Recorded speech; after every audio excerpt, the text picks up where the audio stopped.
Welcome to our channel. Today we how to transfer credit card balance with Google Pay, complete guide step by step clearly.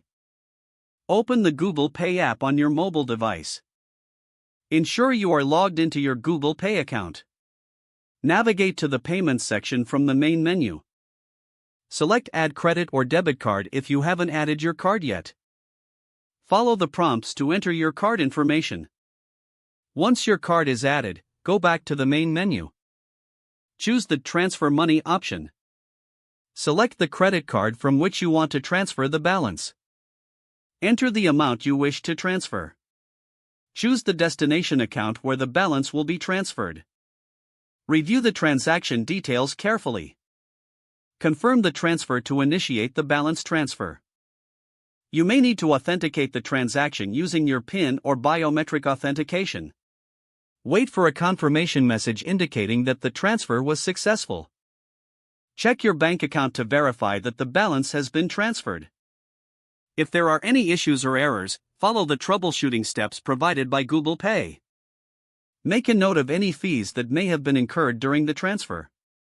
Keep a record of your transaction for future reference.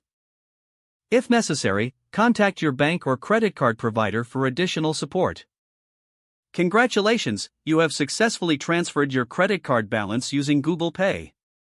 If the page does not load, refresh the browser or try again in a private or incognito window.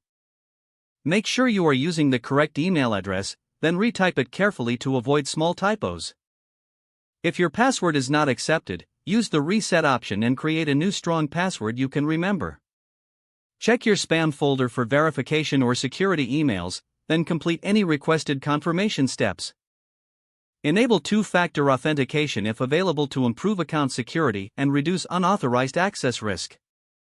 After signing in, review your profile details so your contact information and settings are accurate and current. If you see an error message, note it down and try again after restarting your device and internet connection.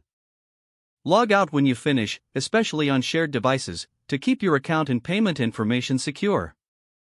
Don't forget to like this video and subscribe to our channel for more step-by-step tech guides.